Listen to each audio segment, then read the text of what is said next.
BJP ಕಾರ್ಯಕರ್ತ ವಿನಯ್ ಸೋಮಯ್ಯ ಆತ್ಮಹತ್ಯೆ ಪ್ರಕರಣಕ್ಕೆ ಸಂಬಂಧಪಟ್ಟಂತೆ ಪೊಲೀಸರ ಕೈ ಸೇರಿದೆ ವಿನಯ್ ಮರಣೋತ್ತರ ಪರೀಕ್ಷೆಯ ವರದಿ. ಪೋಸ್ಟ್ ಮಾರ್ಟಮ್ ರಿಪೋರ್ಟ್ ಸಿಕ್ಕಿದೆ. ಹೆಣ್ಣೂರು ಪೊಲೀಸರಿಂದ ಮರಣೋತ್ತರ ಪರೀಕ್ಷೆಯ ವರದಿ ಪರಿಶೀಲನೆ ಆಗ್ತಾ ಇದೆ.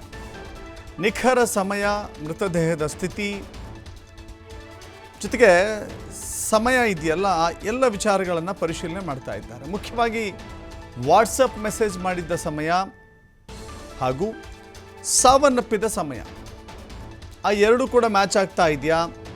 ಸಾವನ್ನಪ್ಪುವ ಪೂರ್ವದಲ್ಲಿಯೇ ಮೆಸೇಜನ್ನು ಕಳಿಸಲಾಗಿತ್ತಾ ಅಥವಾ ಸಾವನ್ನಪ್ಪಿದ ಬಳಿಕ ಆ ಮೆಸೇಜನ್ನು ತೇರಿ ಬಿಡಲಾಯ್ತಾ ಗೊತ್ತಿಲ್ಲ. ಇಂದು ಅಥವಾ ನಾಳೆ FSL ವರದಿ ಪೊಲೀಸರ ಕೈ ಸೇರುವ ಸಾಧ್ಯತೆ ಇದೆ. FSL ರಿಪೋರ್ಟ್ ಕೈ ಸೇರ್ತಾ ಇದ್ದಂತೆ ತನಿಖೆಯನ್ನು ಮತ್ತಷ್ಟು ಚುರುಕುಗೊಳಿಸಲಿಕ್ಕೆ ನೋಡ್ತಾ ಇದ್ದಾರೆ. Mobile data, death note typing ಮಾಹಿತಿ ಎಲ್ಲವನ್ನು ಕೂಡ ಹಾಗೆ ಕಾಯ್ದಿರಿಸಿದ್ದಾರೆ ಪೊಲೀಸರು. ಕೇಳಿ ಇದು ರಾಜಕೀಯವಾಗಿ ಸಾಕಷ್ಟು ರೀತಿಯಲ್ಲಿ ಸದ್ದು ಮಾಡ್ತಾ ಇದೆ. ಕಾಂಗ್ರೆಸ್ ಶಾಸಕರ ಒತ್ತಡ, ಕಾಂಗ್ರೆಸ್ನ ಕಾರಣಕ್ಕಾಗಿಯೇ ವಿನಯ್ ಸೋಮಯ್ಯ ಆತ್ಮಹತ್ಯೆ ಮಾಡಿಕೊಂಡಿದ್ದಾರೆ ಅಂತ ಹೇಳಿ ಬಿಜೆಪಿಯವರು ಸಾಕಷ್ಟು ಆರೋಪವನ್ನು ಮಾಡ್ತಾ ಇದ್ರು. ಮಾತ್ರವಲ್ಲ, ಮಡಿಕೇರಿಯಲ್ಲಿ ಪ್ರತಿಭಟನೆಯೂ ಕೂಡ ಆಗೋಯಿತು. ಈ ವಿಚಾರದಲ್ಲಿ ಕಾಂಗ್ರೆಸ್ ಹಾಗೂ ಬಿಜೆಪಿ ಪರ ಮತ್ತು ವಿರೋಧದ ಪ್ರತಿಭಟನೆಗಳು ನಡೆದು ಹೋಯಿತು.